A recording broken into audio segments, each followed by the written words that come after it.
Assalamualaikum warahmatullahi wabarakatuh. Mahasiswa sekalian, hari ini kita akan melanjutkan praktikum kimia analitik ya. Nah, untuk materi praktikum kimia analitik hari ini akan disampaikan materi tentang titrasi argentometri.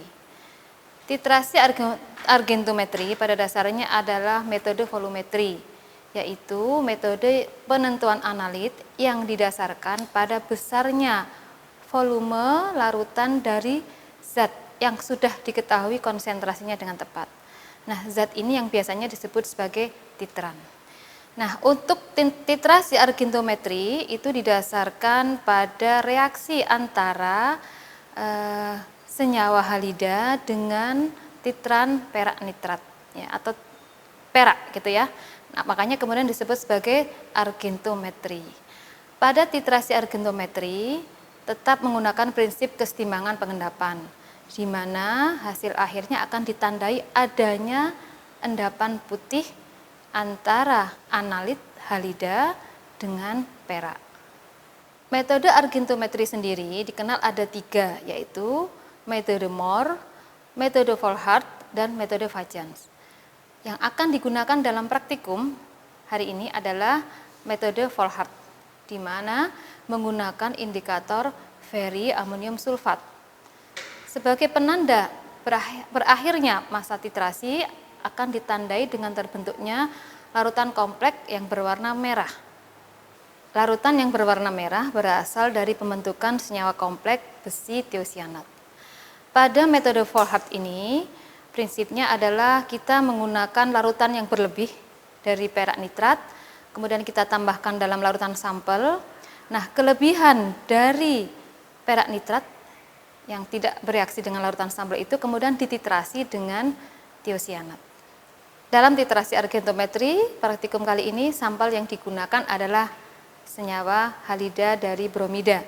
Jadi mahasiswa atau praktikan akan diminta menentukan kadar Br-min atau kadar dari garam bromida dari sampel yang sudah disiapkan. Setelah ini akan saya sampaikan alat-alat yang digunakan dalam penelitian dalam praktikum kali ini. Kamera, action. Dalam titrasi argentometri kita melakukan 2 tahap ya. Yang pertama adalah standarisasi larutan tiosianat, kemudian yang kedua adalah penentuan bromida. Karena ada 2 kali macam titrasi, maka kita siapkan bahan dan alatnya adalah sebagai berikut. Yang pertama adalah tentu saja kita membutuhkan burette ya, dengan statif. Kemudian ada Erlenmeyer. Kemudian ada pipet ukur dan bola hisap untuk mengambil larutan. Kemudian beberapa pipet ukur yang lain dengan volume yang lebih kecil. Ya. Tentu untuk memudahkan ketika kita mengambil larutan dalam volume yang lebih kecil. Kemudian ada labu takar. Ini. Kemudian gelas arloji untuk menimbang sampel. Jadi nanti sampelnya praktikan akan mengetahui bagaimana menimbang kemudian melarutkannya. Kita menggunakan gelas arloji, kemudian tentu saja corong untuk memasukkan larutan, dan yang terakhir adalah ini botol aquades, botol semprot ya. Kemudian bahan-bahan yang digunakan adalah larutan perak nitrat yang sudah diketahui konsentrasinya, digunakan konsentrasi 0,025 normal. Kemudian amonium bersih sulfat ya, ini sebagai indikator. Kemudian ini NH4SCN atau amonium tiosianat sebagai titrannya. Dan yang terakhir adalah sampel natrium bromida ini yang akan Anda timbang, akan ditimbang oleh praktikan. Yang harus dilakukan pertama adalah standarisasi larutan amonium tiosianat. Maka kita mengambil 25 mili larutan standar perak nitrat 0,025 normal, kemudian kita masukkan dalam Erlenmeyer.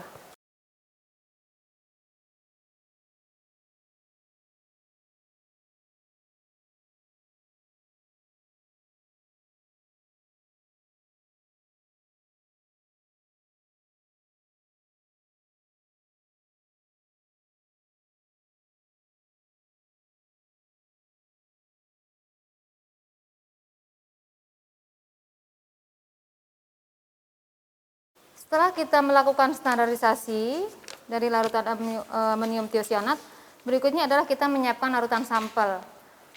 Larutan sampel disiapkan dengan menimbang sampel garam bromida sebanyak 0,1 gram.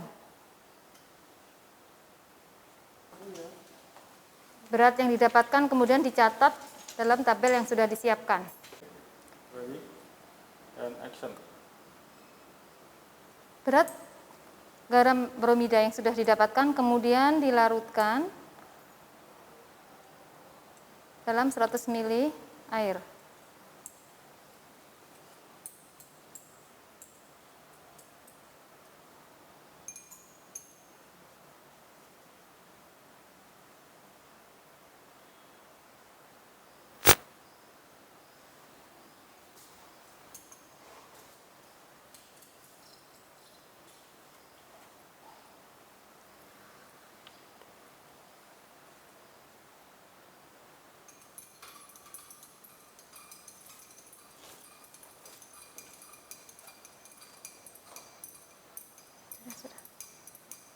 Oke, kemudian dituang dan kita tanda bataskan sampai 100 ml.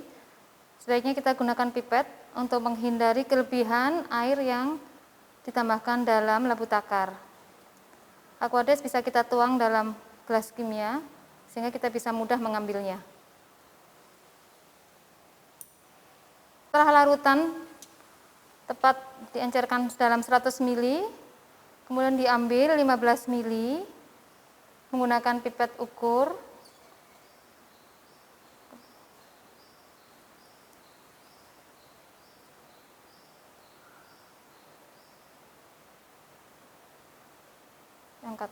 Angkat. Kemudian dimasukkan dalam Erlenmeyer.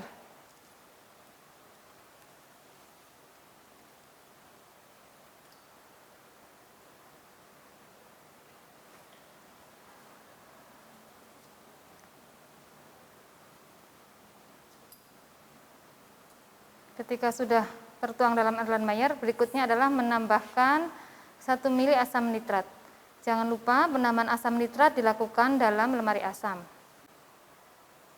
Kita tambahkan 5 mili berikutnya untuk menggenapkan 15 mili dari larutan yang harus diambil.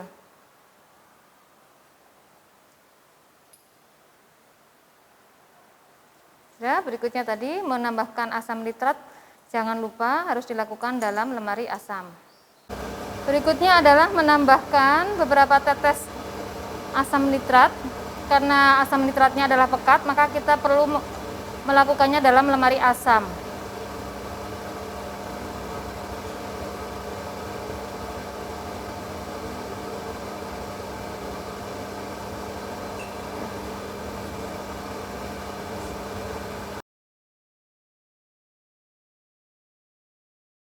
Setelah ditambahkan asam nitrat pekat, baru kemudian ditambahkan beberapa tetes larutan indikator feri-amonium sulfat.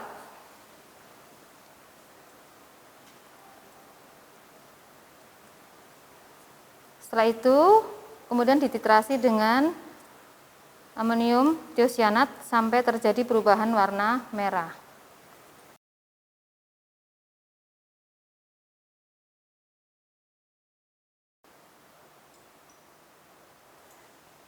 Sudah terbentuk warna merah, maka titrasi harus dihentikan. Pada saat ini sudah dianggap ekivalen atau sama jumlah mol di antara perak nitrat dan tiosianat. Ready and action. Volume yang didapatkan sebesar 8,4 mili. Bisa dicatat Mbak Ria. Cut. And action. Titrasi ini dilakukan sebanyak 2 kali atau dilakukan secara duplo. Volume yang didapatkan kemudian dicatat bagaimana antara volume pertama dan volume yang kedua. Setelah 15 mili larutan bromida ditambahkan asam nitrat, baru kemudian kita tambahkan 20 mili perak nitrat 0,025 normal. 20 mili ini dari perak nitrat dianggap merupakan jumlah yang berlebih, ya. Karena dalam metode Volhard, perak nitrat yang ditambahkan harus berlebih. 20 mili perak nitrat 0,025 normal.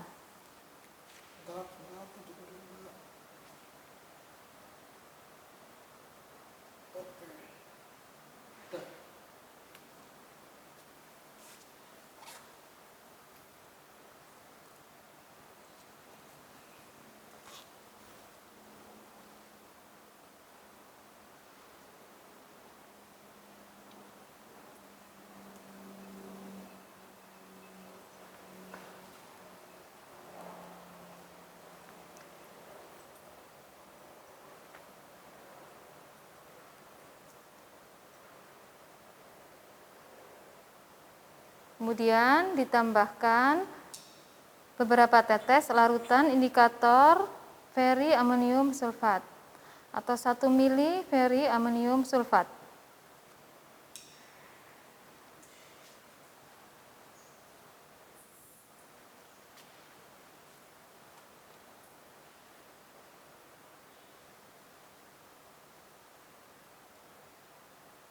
Stop. Naik. Yes, stop. 1 mili menggunakan pipet ukur, kemudian dituang dalam Erlenmeyer.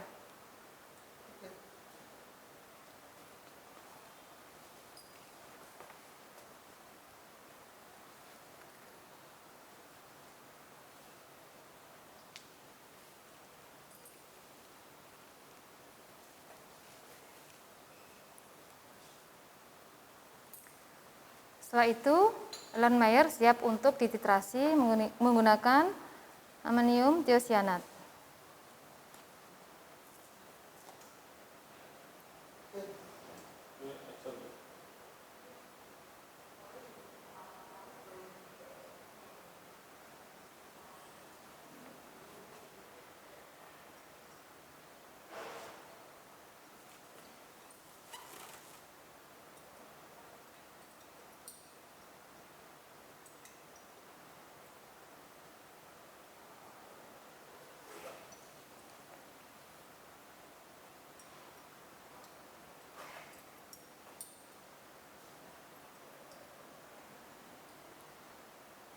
Sudah cukup perubahan warna, ada perubahan warna merah.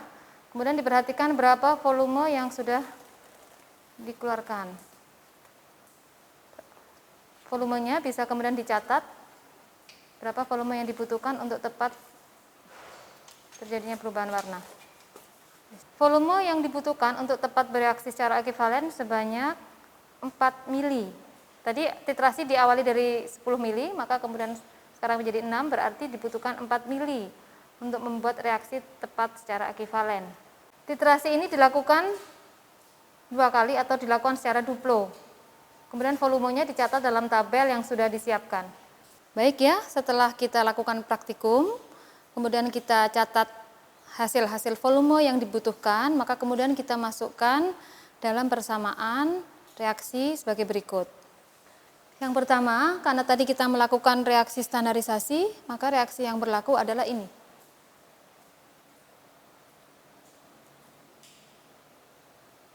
Mili ekivalen amonium tiosianat akan sebanding dengan mili ekivalen dari perak nitrat.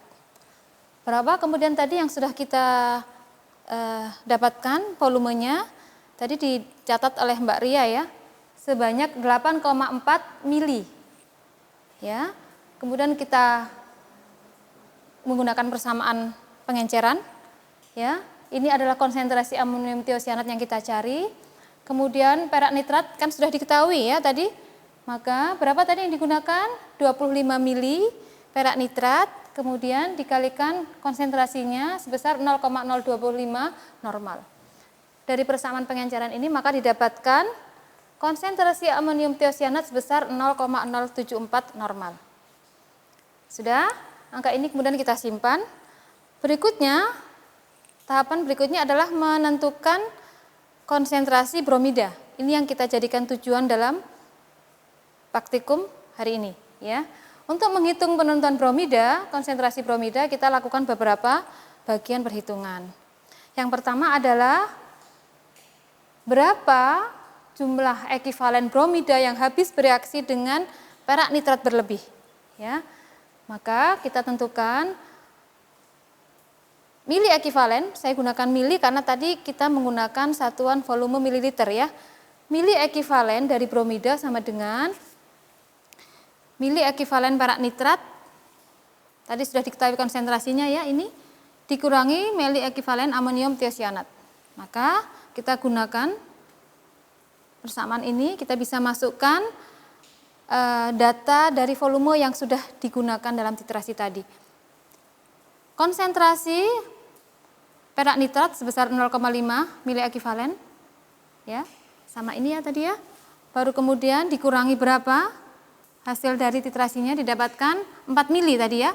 4 mili dikalikan ini konsentrasi dari amonium tiosianat. Maka didapatkan didapatkan mili ekivalen dari bromida adalah 0,204 mili ekivalen. Sudah, ketika itu sudah didapatkan, baru kita lakukan yang berikutnya, yaitu menentukan milimol bromida. Jadi setelah kita dapatkan mili ekivalen, kita ubah dulu dalam bentuk milimol.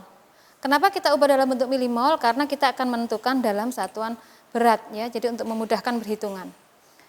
Dari mili ekivalen bromida mengubahnya dalam milimol bromida, maka kita bisa menggunakan persamaan yang sangat sederhana ini. Kita tahu milimol bromida itu sama dengan mili ekivalen dibagi N. N adalah jumlah mol H+ atau OH- yang dibutuhkan dalam asam bromida. Berapa jumlahnya? 1 ya, H+-nya 1. Maka mili ekivalen bromida yang sudah didapatkan ini kita masukkan sini dibagi jumlah N-nya adalah 1, maka milimolnya itu sama ya, 0,204 milimol bromida. Baru kemudian setelah didapatkan ini, kita lakukan yang perhitungan bagian ketiga, yaitu menentukan berat.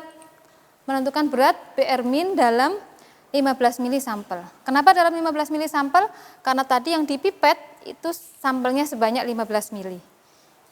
Sudah, baru kemudian kita masukkan berapa milimol bromida ini ya, masukkan ke sini, kemudian dikalikan massa atom relatif dari bromida.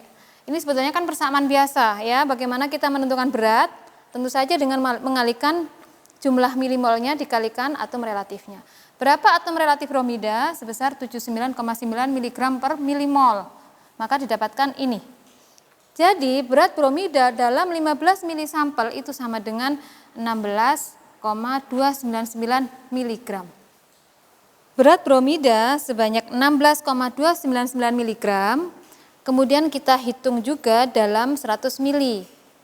Jika 16,299 itu dalam 15 mili, nah berapa jika dihitung dalam 100 mili?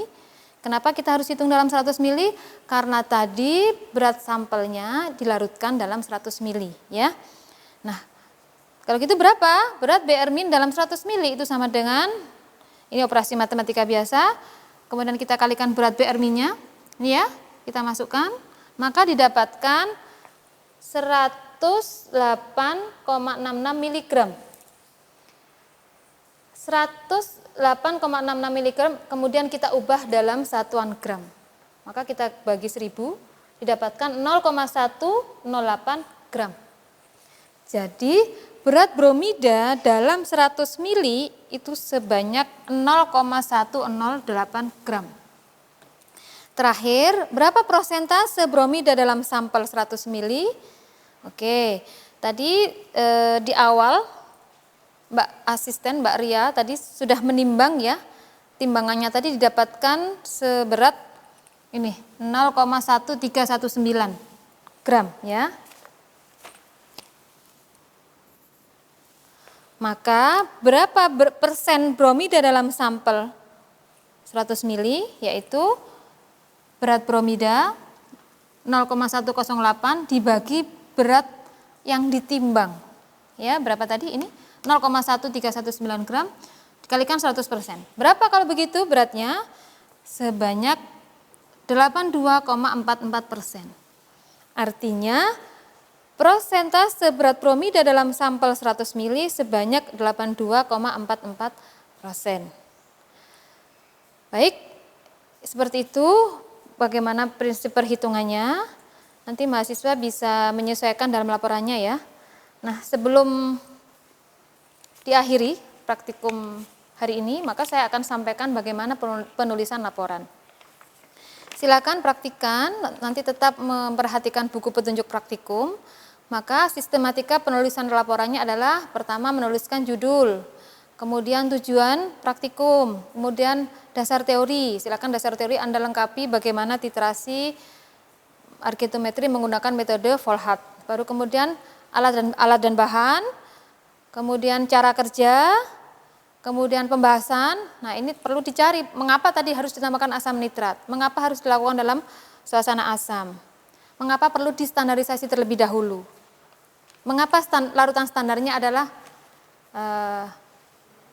perak nitrat atau amonium tiosulfat gitu ya, amonium tiosionat. Nah, baru setelah itu kesimpulan, setelah itu adalah daftar pustaka. Anda bisa lengkapi beberapa buku referensi yang bisa digunakan adalah misalkan dari Underwood ya, atau dari Kopkar atau dari Vogel kuantitatif. Baik mahasiswa sekalian, para praktikan, dengan demikian setelah selesai kegiatan praktikum dari kimia analitik dengan materi titrasi argentometri. Terima kasih perhatiannya. Assalamualaikum warahmatullahi wabarakatuh.